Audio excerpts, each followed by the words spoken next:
No one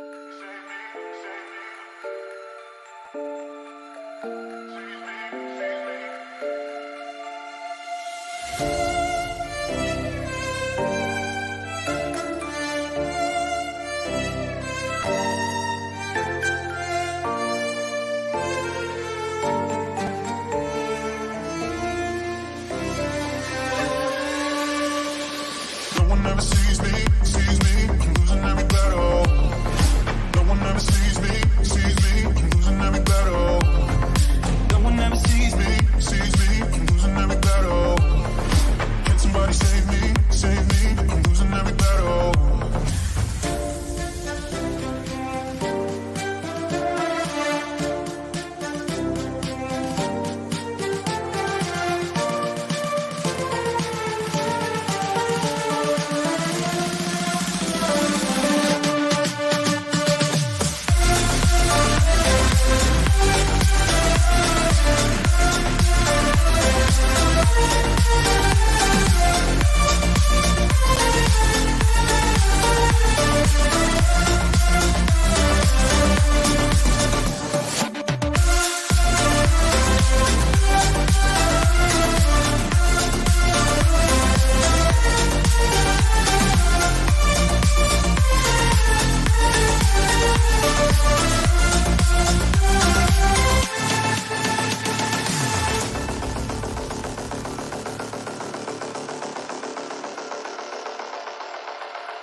Good morning.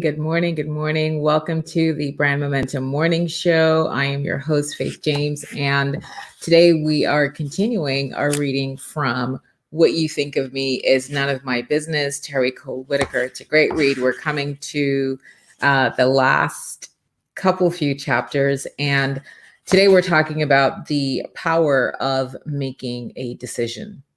So as you come in, as you join me in the studio, let me know that you're here. Say hi so I can address you by name. Go ahead and share this video with anyone that you know could use some vitamin I. It's our vitamin inspiration. And go ahead and tag some colleagues. So let's read. The power of making a decision. Decisions become easy when you give up the need for approval and the fear of making mistakes. I'm going to read that again. This is very key. You grab onto this. Decisions become easy when you give up the need for approval and the fear of making mistakes. There are all kinds of decisions, big ones and little ones. The big ones are usually those that involve an either or situation. The little ones are usually the day-to-day choices that confront us, choices where the options may be numerous. Both kinds cause unnecessary trouble. Yes. Good morning, beautiful Indira. Thank you for joining me in the studio, my love. So good to see your beautiful face. Good morning, beautiful Marian. How are you? Hope you're doing so awesome today.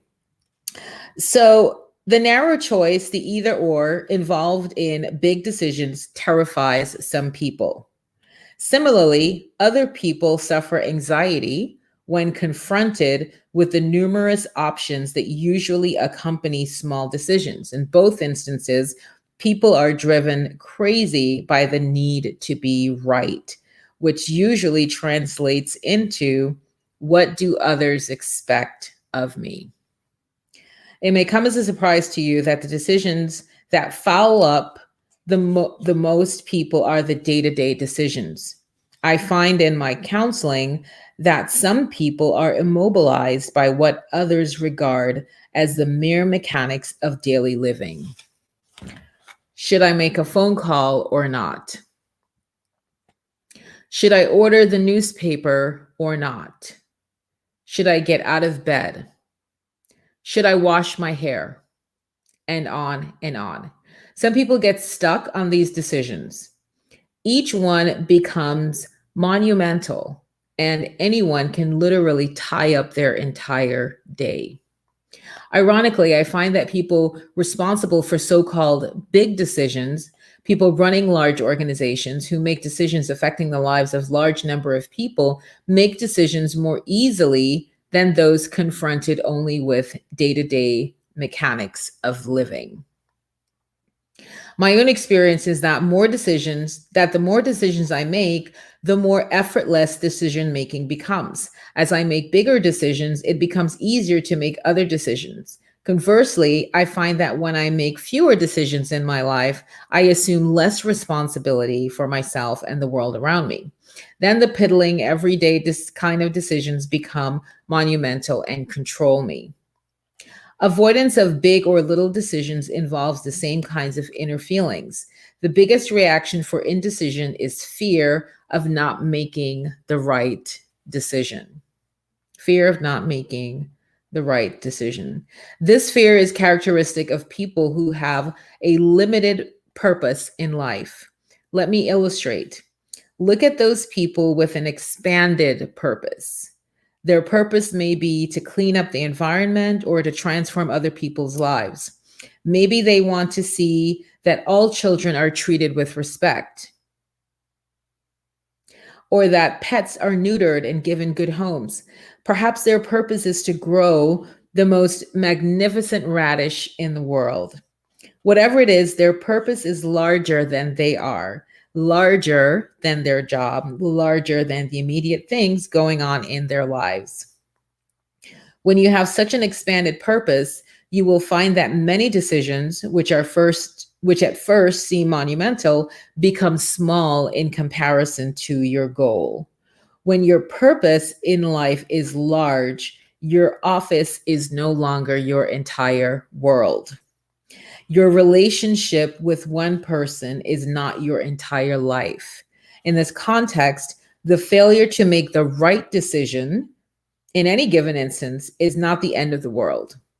The significance of one decision is lessened. You can see that there are all sorts of other opportunities and that a faulty decision is simply a mistake, a learning experience, one you don't have to repeat. You just do your best and get on with it. In addition to the preoccupation with making the right decision, let me say hi to Jacqueline. Hello, beautiful, gorgeous. How are you? Bonjour, chérie. Comment ça va? Ça va bien. I love it. You're here. Oh my gosh. That's the goddess riser from Europe, Belgium to be specific, and my bestie and my buddy. In addition to the preoccupation with making the right decision, another immobilizer is the belief that there is no solution. People can get so caught up in the problem that they can't see the way out. The belief, in turn, leads to the belief that you must compromise. I find often that people get so involved in compromise that they compromise their lives away. I personally don't even like the word compromise because it automatically implies that someone's going to lose. We seem to feel that if we both lose a little, it's all right. I won't feel too bad because you lost too. When we are clear in our purpose and willing to make decisions, everyone can win. When you move to compromise in a decision, you've already given up the idea that you can have what you want. You've given up your power. You're trying to make a decision through the avoidance of loss. And that's like trying to say yes when you want to say no. Everyone loses. Good morning, beautiful Vivian. How are you, gorgeous? Hello, Nicole. So happy to see you too, my love. Good morning, my love. Gal, how are you? Good to have you here. So everyone loses. Inevitably, the problem of decisions gets back to the question of, what do I really want? Most people can think only of immediate goals, but if you broaden your perspective on life and expand your view and your purpose, you can see that you are greater than what you are involved in right now. Then decisions are not so scary and there's not so much at stake. Of course, there never really is that much at stake except in our imaginations. But you must have a well-defined greater purpose in your life. Then you can see whether the decisions you are making are moving you toward the fulfillment of that purpose or moving you away from it. Key. You must have a definite purpose in life. It makes your decisions super easy. So if, as in the example, you're focused on no child goes to bed hungry, right? And in our country, in the US, there are so many children that go to bed hungry. And let's just say that was your big purpose in life, your big vision for the world.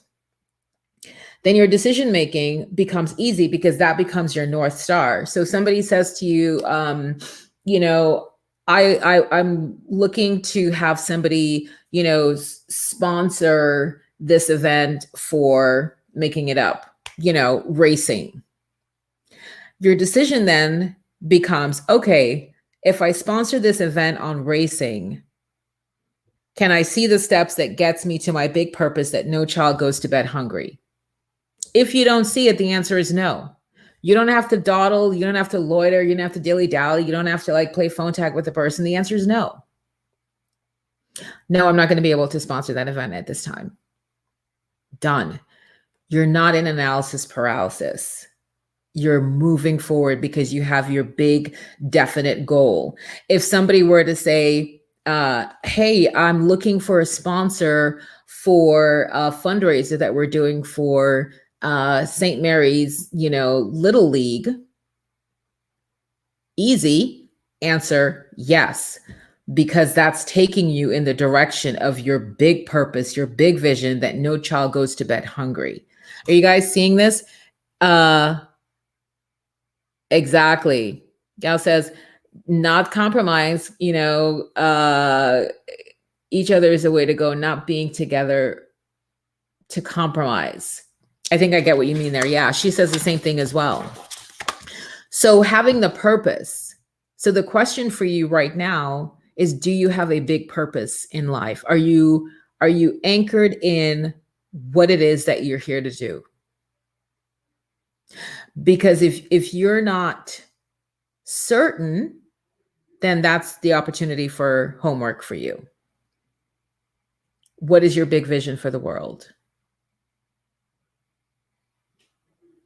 That's what's going to help you get out of getting out of indecision.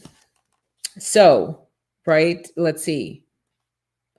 But if you have but you must have a well-defined greater purpose in your life. So not just getting through the day-to-day, have a greater purpose in life, even if you're not able to activate that purpose just yet, but you've got something that's bigger than you. So important. Jacqueline says she has got a mega purpose. Everybody gets to have a well-defined greater purpose in life. Then you can see whether the decisions you are making are moving you toward the fulfillment of that purpose or moving you away from it. Does the decision support you in your aim or does it suppress you? That's not difficult to determine if you are clear about your greater purpose. And the easy determination makes the decision itself easy. The reason having a greater purpose eases the burden of decision making is that it provides a criterion, a measure that can be objectively applied to any situation. We can assess our decisions on the basis of whether they advance or suppress our purpose. Life then becomes more than just a game of chance. It requires skill and strategy, but decision making becomes easy. Unfortunately, we try to make life a mystery. It's not life that is mysterious, but ourselves. As we begin to confront ourselves and become willing to say what we want to say, to go where we want to go, to do what we want to do, then the mystery in ourselves clears up. The biggest mysteries are created by the lies we tell ourselves. It is difficult to be honest with ourselves because we're programmed to feel that others won't approve. Actually, the reverse is true. The more we tell ourselves the truth, then act on that honesty, the more effective we become. When we lie to ourselves, we destroy the guidelines that tell us what's supportive and what's not supportive of our purpose. Then when a decision confronts us, it becomes a hit or miss proposition. We make so many decisions for the wrong reasons. These reasons are all tangled up in our fears.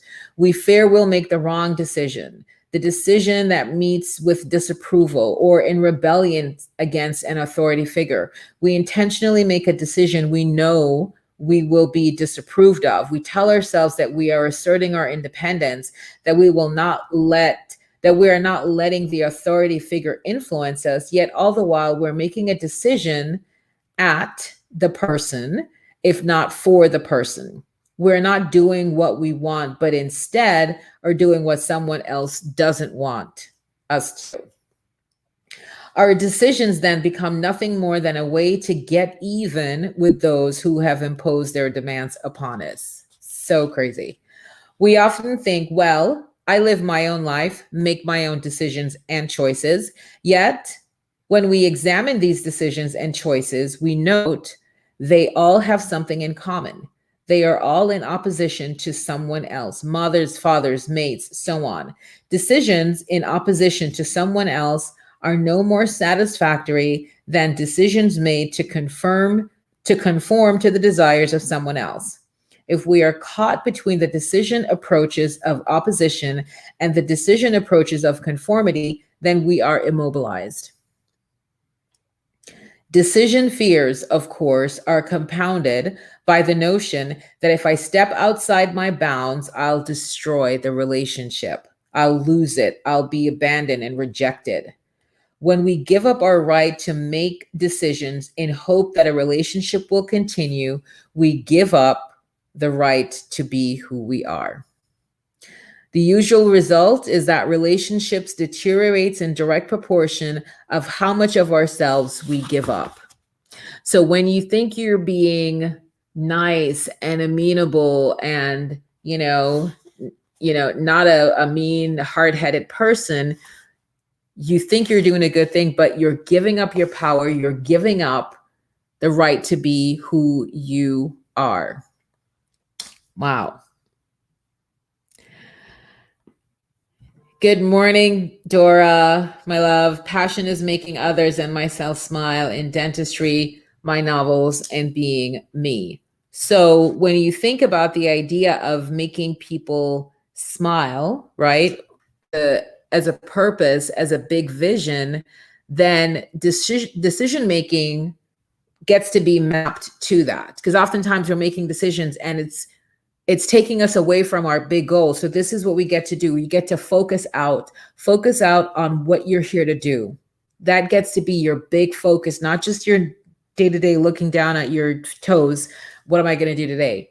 Is this thing that I'm making a decision on getting me closer to this goal of making people smile? We get to think about that. And good morning, beautiful Tressa. How are you, gorgeous? Yeah, totally makes sense, Vivian. Decision-making anchored to your purpose. Decision-making, is this getting me closer to my purpose or is this taking me away from my purpose? Okay. Another big decision fear is that if you make this decision and it's successful, you'll have to go on to the next step. So many times we want to stay comfortable in our pond. Your pond might be this size or it might be this size, but we're comfortable. It's good. I have enough money to get groceries. I have enough to pay the mortgage. You're comfortable. You're not interested in reaching outside, because if you make a decision, let's use Dora's example of making people smile, and there's an opportunity to create a mission for doing dentistry for children around the world, right? And you say yes to that, then what's the next step? The next step is sourcing all of the people, the things, the places that you're going to go, right? Then you've got more work to do. Thomas Jefferson says opportunity shows up in people miss opportunity because it shows up in overalls and it looks like work. So sometimes we're like, I don't want to, I'm not going to raise my hand because if they call on me, then then I get to show up and I have to do this. And so we want to stay small. We want to play small. Small feels comfortable.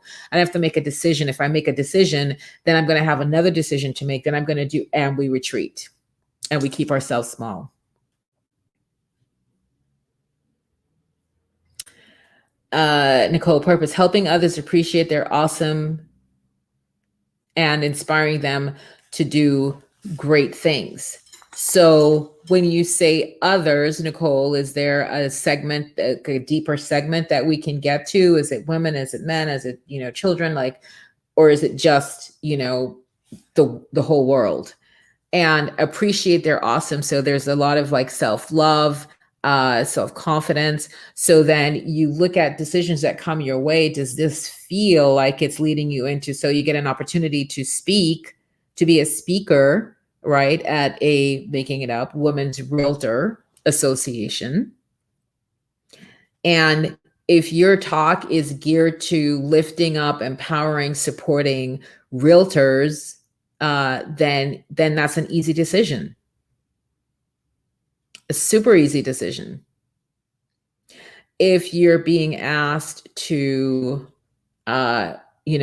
spend time working on, architectural designs that, they're looking to build some things and they want your money for that.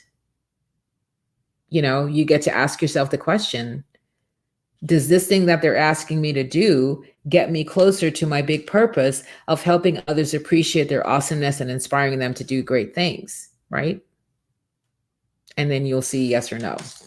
Okay, awesome. Tressa, what is this? Being seen and responsibilities. Give me some more detail on that, love. Then there's the fact that then there's the fear that if you make the decision, you'll look like a fool. This is closely allied with the need to be right all the time. This fear is based on the sneaking suspicion that you are not okay and perhaps should quit trying to prove that you are. Maybe you tell yourself, if I just quit trying, I'll discover that I'm okay.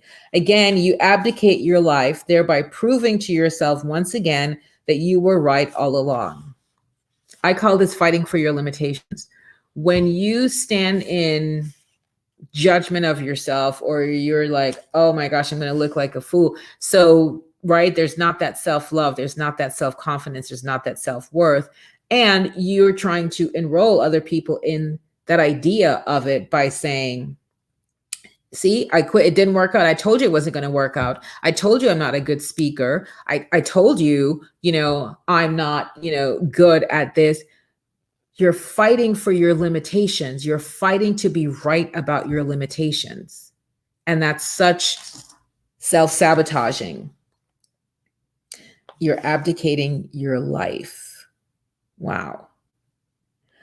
So this becomes a vicious circle of lies because you're a wonderful spiritual being, a capable, loving, and magnificent creature of God. So this is what I say, when you are in this place of doubt, you're in this place of worry, you're in this place of nothing ever works out for me, you're in this place of I can't seem to get things right, nothing is, coming up roses for me, I'm flawed, there's something wrong with me. You're basically calling God a liar. Just going to give it to you straight. It's Monday morning. You're basically calling God a liar because God himself said you're fearfully and wonderfully made. God himself said you were created just below the angels. And we all know angels have infinite power. So if the angels are here and you're just here, you've got untold powers. And yet, we persist in trying to prove God is a liar. We walk around all the time. This doesn't work out for me. Nothing's it. I can't do this. I can't. Hear yourself, the interpretation when you're saying, I can't, I'm not. You're saying God's a liar. He's a liar, that no good liar. That's what you're doing. When you don't stand in your power and say, I haven't yet mastered this thing yet, but I know I'm fearfully and wonderfully made. I know I am daughter of Abraham. I know I'm child of the king. I will conquer. I will overcome. Job 3:10 says, let the weak say they're strong. So that's the cadence that you get to be in, not abdicate your power to things and people and go, oh, this. God says you're fearfully and wonderfully made. Who are you going to believe? Who are you going to believe? This morning, from my $1 Million Morning mastermind that I'm in, I'm going to tell you what the is for today. Live what you say you believe takes great courage. David Nagel. To live what you say you believe takes great courage. So we can give lip service and quote the scripture and say, oh yeah, I'm well equipped and I'm able and I'm all the things that God says about me. And then are you living it? Are you living like you know it's true? Are you living like you believe it? Or are you just giving it lip service? Are you being fully in your knowing and being courageous and believe and have big faith that the word of God is anchored in truth? That if he says, I'm fearfully and wonderfully made, if he says, I'm well equipped and able, if he commands the weak to say they're strong, do you think he's got a plan? Do you think he's worked it out? In this life, you will have problems. Yes, we will come across challenges, but be of good cheer because I have overcome all of it. Can you get anchored to that? What's stopping us from getting anchored to that? Why is it that we choose to believe our lying eyes? You get to get curious about that. If you say you believe, right? So now I'm talking to the believers. If you say you believe that and you're not living it, then you get to get curious about, okay, what's going on with me? What's going on here? I'm saying it, out in the public, or I'm saying it to myself, I'm saying it to my family. But when you inspect your ways of being, when you inspect that you can't make a decision, that God has put this opportunity in front of you for you, and you can't make a decision to seize it, shows that you don't believe it. And we just get to be standing in our truth. We get to ask God for mercy. Lord, help me. Listen, I pray for this all the time. God, give me big faith. Give me big faith. I was talking to one of my colleagues yesterday and it was like, wow, that when Jesus says you can have faith, if you have faith just the size of a mustard seed, you could say to that mountain be moved, and it would be moved. And I'm like, wow, God, give me that level of faith, please. Because we're human, right? We're human, we've fallen from grace, all of that. So there is no perfection in us, but we can be in a quest, we can be in a pursuit, we can be always on the road to be like Jesus. What would Jesus do? And we are cursing and prophesying against our lives when we open our mouth and says, I can't. When we have a decision in front of us and we drop right into worry. Hear this, everybody hashtag this, will before resources, WILL, will before resources, will meaning the will to do it, the will to do it. So sometimes we get caught up in the hows, like, we talk about like the crazy nefarious hows. Don't worry about the how. The battle is the Lord's. You just have to be in your will. What is your will? Is it your will that you're going to cause the whole world to smile?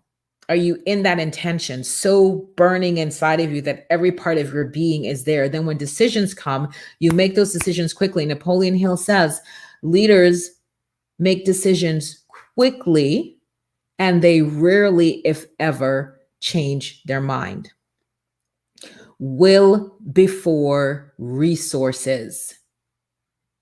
Jesus had the will, the intention to feed 5,000. He had the will.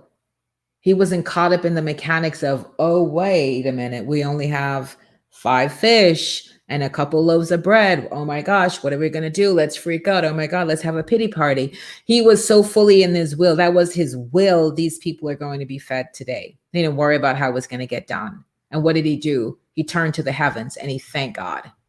We get to be in gratitude. So many times we're just, all around here by ourselves, just like looking at what we don't have, looking at what we don't have, looking at start looking at what's working out for you. Be an evidence hunter. So in our CEO boot camp, that's one of the things that we do in our Facebook group. There's a post that calls evidence hunter. You go show yourself that things are going well for you. You go show yourself that things are not as bad as you think, because the human mind, the human condition is like, we're like heat-seeking missiles for what's not working. Oh, I got on the scale. Oh my God, I'm 2 more pounds. Did you see evidence that the pants fit you though? Like you were able to pull it up, even if you were 2 pounds heavier than you were yesterday. Is the pants still fitting you? Evidence. Oh, I don't have any friends. Check your phone log. Who did you talk to? Oh, I talked to Mary Beth. Connections. Mary Beth is a person. You connected with her on the phone. You had a conversation. Evidence. I'm connecting. So will before resources. When decisions come to you, you get to stand.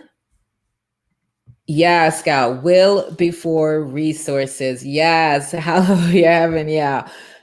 You get to be anchored in your will. I'm going to share with you guys a very powerful example of that. So when President Kennedy had the will, the intention to send man to the moon, never been done before. Nothing.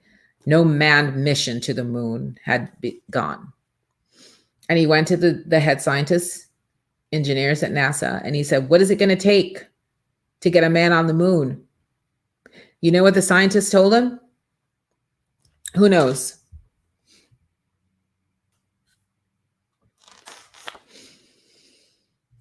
When President Kennedy asked the NASA scientists, what is it going to take to put a man on the moon? What was the response? Does anybody know? Thank you, Jacqueline. The will to do it. Somebody hashtag the will to do it. The scientists didn't say, oh, we're going to need 100 kilos of plutonium and we're going to need how many raw. None of that. The will to do it. So let that be the example for you. We first want to get caught up in like, oh my gosh, I don't know how to do that. That seems so hard. But is it your intention? Forget about how it's going to get done. Is it your intention that this thing gets done? Or because if you're being wishy-washy, if you're like, oh, I could take it or leave, it's not going to work out for you. So that's fine. It's not going to work out. But if you're like this, leaning in, I will not be denied my success. If that's your energy, big, bold, loud, confirmed, resolved, determined, committed around, I will not be denied my success. Then all of heaven, all the universe goes, okay, wow, they're committed AF. Here we go. Now we're going to cause this person to call out of the blue. Then this person has a connection. So for example, tomorrow, the CEOs and I are co-hosting a special Brand Momentum show at 3 p.m. tomorrow. We're going to be interviewing David Meltzer. And if you don't know who David Meltzer is, you get the opportunity to go look him up on Instagram. He is, just an amazing soul in terms of his mission and his vision and what he's doing. He's the co-founder of Sports One, which is a sports marketing agency. If you know the movie Jerry Maguire, it was based on his agency. He is connected like nobody's connected. He knows everybody. celebrities, sports. He was just at the draft doing his Instagram lives from the NFL draft.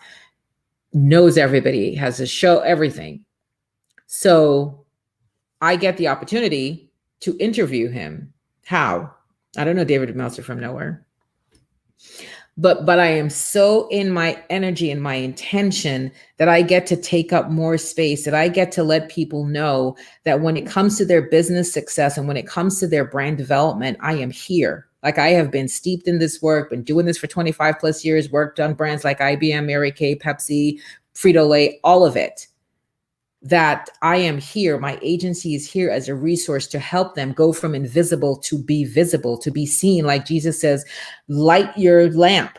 A lamp is supposed to be here, light here, not hidden. And so that is my great commission, right? Let God's people be seen. Let their lamps be lit. So I'm so fully in that intention that I'm not worried about like who or where. It's just going to come to me. And that's what happened. I was on a stage. I spoke. Somebody in the audience saw me. She was like, oh my God, I get to know you. We get connected. She's like, oh, I'm going to connect you with so-and-so. I had no designs. There's no in my business plan that I can show you. Nowhere that it says connect with influencer David Meltzer to reach more people.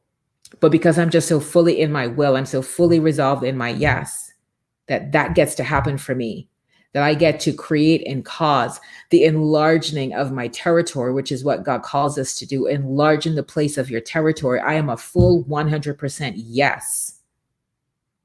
I'm not worrying about how it gets done. The battle is the Lord's. Yes, I will not be denied my success. So let this discussion today on decisions cause you to get curious about what are some decisions that have come that I didn't activate, opportunities to make a decision on that I didn't activate. So number one, first get locked into your purpose. What are you here to do? You can't make a decision if you're confused, right? Just like with the GPS, you can't just hop in the GPS in your car and just be like, drive. Take me someplace. You have to be certain in your purpose, your destination, right? In this example is your big purpose. You plug in your destination. Then you start the car and you start to drive, and the GPS is fully in its intention. By the hook or by the crook, it is going to get you, map you, route you to your destination. Let God be your GPS. Declare your destination. Declare your desires, your intentions. Scripture tells us, delight yourself in the Lord. He'll give you the desires of your heart. But you have to know what your desires are first. You have to know what your purpose is first. When you put your GPS location in, even if you make a wrong turn. So this is where when the author was talking about, oftentimes we don't make decisions because we're afraid to get it wrong. We fear of what people are going to say or expect us. Here's the prayer that I use and I'm giving to you. God, you know the desires of my heart. If this thing that's in front of me, this is now when I get to make a decision. If this thing that's in front of me is for me, make it plain. Let me see it. Let me move forward. And knowing, even if I do move forward and it turns out not to be what I thought it was, I'm covered. I'm covered by the blood. My hedge of protection is high. I don't worry about nothing because God has got me. I am that determined, that resolved, that focused, that knowing that I am anointed by the Lord. I am daughter of Abraham. I'm child of the King.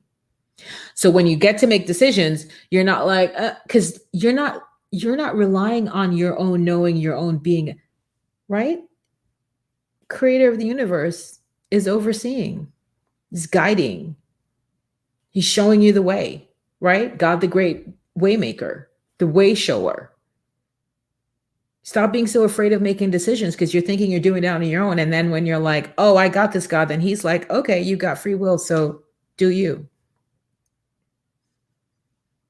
You know, in scripture, when they talk about the Israelites are going to fight against the Jebusites or the Hittites, and when they don't go to God for counsel, and they're like, yeah, we're just going to mount up the army and go, and 30,000 Israelites are dead. And they're like, oh, dear Lord, why did you leave? It's like, did you come to me? Did you come to me before you made that decision to go to war? Did you come to me and ask me if I'm going to give you the Jebusites' head on a platter? No, you didn't. So there you go. You get what you get. So decision making becomes easy when you go in front of the Lord and ask. And this is what I'm telling you I do every single time. God, is this thing for me? Is this thing for me? And even if I can't see it, because this is sometimes we're like, oh, we want to see it completely plain as day. We want to see the whole thing mapped out. No, Martin Luther King tells you, you just keep stepping on those stairs. You're not going to see the staircase, but you just keep stepping. It will be revealed. It will unfold. God, if in my naivete, my ignorance, I think it's a good thing and it's so not the good thing for me, and I make the decision, remove it from me, Lord. Protect me from it. Let no harm come to me. I'm covered. What am I worried about? What am I worried about? So you get to do the same thing. Because just like the GPS, you make a left turn decision, wrong. You should have made a U-turn. What's your GPS do? Recalculating. God is going to recalculate you. So you don't have to worry about nothing. Right? You don't have to worry about anything. Make decisions in your life. Be unstuck. Become unhinged. Just go. Jump. God's going to build your wings on the way down. So if you don't have your purpose, get curious about that this week. Get into inquiry. Be bigger than me, because I did a Facebook post the other day in our leadership group, and I said, most people are just tuned into station WIIFM. What's in it for me? And you get to know that you have a bigger purpose, right? Bigger than just, oh, how am I going to feed my family and put clothes on my back and do the things that I get to do. You get to be out there in the world causing bigger stuff.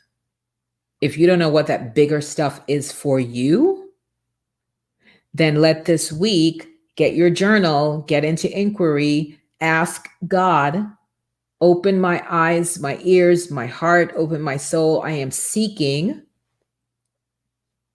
you, Lord, for answers. Help me. I'm stuck. Whatever you get to say to God, you get to say to him. And then you start just writing whatever's coming up, whatever cause you can get behind. Like I said, if the idea is behind, no child is hungry. If the idea is behind, good morning, Dr. Sharon, how are you? Yes, yeah, no worries. Right? So let's use Dr. Sharon as the example. If it's about, Christian ministry when it comes to counseling, helping to heal families into wholeness anchoring them in the word of God, then if that's the big purpose, then decisions become easy. If you don't know, if you're still confused, then that's why your decision making feels herky jerky, because you make a decision and you cancel. How many times you're like, oh, I made it. Oh, want a refund.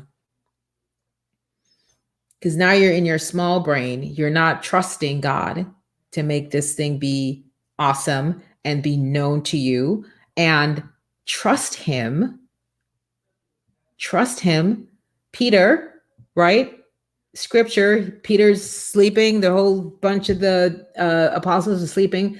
They see this shadowy figure. They think it's a ghost. They're like panicked. They're like, oh my God. And Jesus like, it's me. Yeah, he was walking on water at the time. And Peter was like, hey, now, I want to do that too. That looks cool. I want to walk on water. Jesus says, come. And the whole time Peter is coming to Jesus, he's looking in his eyes fixed on the prize. Keep your eyes on the Lord.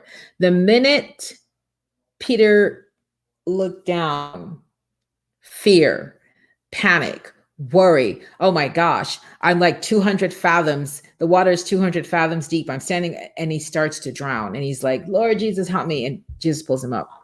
And he said, why'd you take your eyes off me? Why? He was doing just fine till he started to get into worry and fear and doubt. So let that be for you. Be strong, be bold, be courageous, knowing that you're fearfully and wonderfully made, knowing that you are created just below the angels, knowing that God's got you, and to stop trusting your lying eyes and make decisions that move yourself into momentum. So many of us are stuck. How much longer are you going to stay stuck? How much longer is stuck going to be good enough for you? Are you worthy of being in flow? Are you worthy to be flowing like water? Think about that. The pressure, the angst, the agita of being stuck, can't make a decision, looking around, looking at other people doing it. He's like, oh, I'm so afraid. Why? Because what? This is what I say. Run your worst case scenario when it comes to making a decision.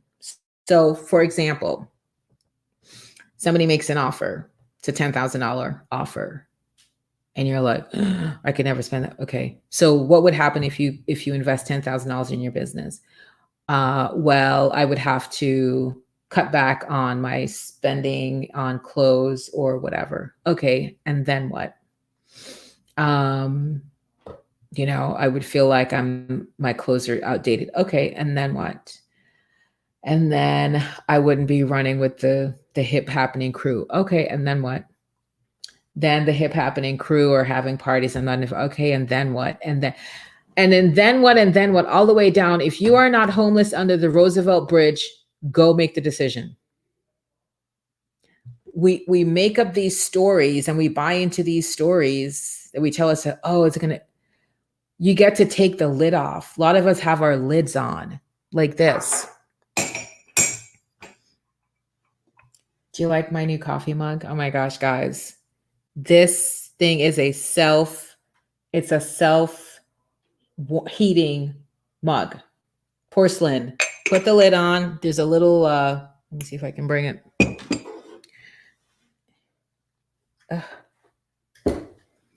Right there, it's plugged in. It's got a USB and it's a charger. Stays warm. So now, almost done with the show. My coffee's hot. Before it was like always cold, and it's like, so what did I do? I made a decision. I did the research, and I'm like, there must be a way to keep my coffee hot during my show. And I found it. Make a decision. It's like, oh my God, it's a $40 coffee. Yes, because I get to drink warm coffee, hot coffee. Right? Make a decision. It's like, oh my God, it's $40. It's worth it. I can just get like a regular mug for $7.99. I would make a decision and just go. Does it bring you joy? Go. Save someplace else. That's what I'm talking about. Decision making, so easy. Good morning, my beautiful Karen. How are you? Karen says, I sense that God is directing the planets to operate for no other reason, no other purpose than to assist in helping us to create. Absolutely. Like your thoughts, your words, power. We're the only species that has conscious thought and words. Power untold. I am blessed. I am anointed. I am fearfully and wonderfully made. I am luxurious. I am creative. I am happy. I am free. I am successful. I am creative. Oh, I am your way through your day. Magic happens for you. You get to make decisions. You get to make them swift. You don't get to go back on. You can get wishy-washy because you're stuck. So what I was saying about the lid, a lot of us have the lid on, right? The coffee can go but so far. With this lid here, no more coffee other than here can be poured. Guess what? You get to get a bigger mug with a higher lid and getting to your new heights. We're often just stuck with this lid on here and we're like, good. And we're not serving God's people. And we're just loitering and wasting time. Life is short, but life is wide. So many things we get to do. You get to decide. Here's your decision. Decide that you're going to move to your next level. Be in your will over resources. If that is your intention, to serve at a higher level, to serve, like I like to say, to serve from a bigger tray, then do it. Make your presence count. You know that song Beyonce has, I was here. Let your presence be felt. I was here. People go, oh yeah, this person was here. Their impact is known. Enlarge the place of your territory. God doesn't say hide in a 2x2 hut on the corner of nowhere. Enlarge the place of your territory. You get to make some decisions, some big decisions that might feel scary, and good. Let it be scary. No different than when you go to the gym and you're looking to lose weight, you're looking to build muscles. Is, doing 20 reps, is it supposed to just feel like this? Do, do, do, do, do. Happy day. No, ma'am. When you go into the gym and you're pumping and you're breaking down muscle and you're tearing down to build, there is pain. And that's a part of the process. Get to fall in love with the process. Don't just have the destination on your mind like, oh, I just want to get to my, my $500,000. Along the way, the process, there are ebbs and flows, there are potholes, there are this, but it's all part of the process. Fall in love with your process. Oh, good morning, beautiful Carolyn. Thank you, my love. You blessed me with your words. What song is that, Jacqueline? So that's it, my love. Find the purpose. If you don't have the purpose, get into inquiry, go in for God, ask him, tell him you're stuck.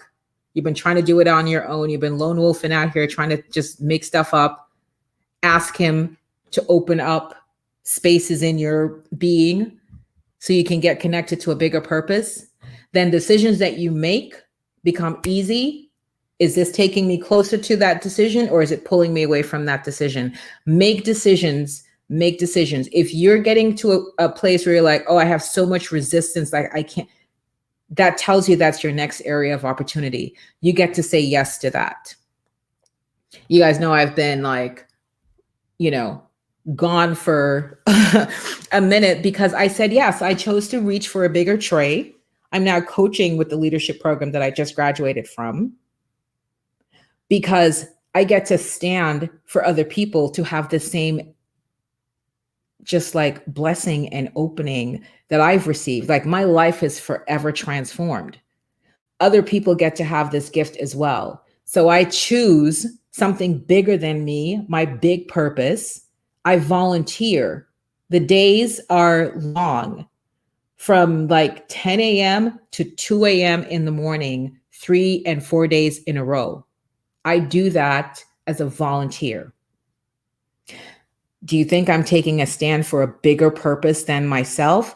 Absolutely.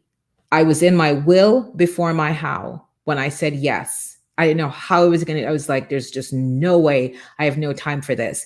But I was so fully in my yes. I was so fully in the intention.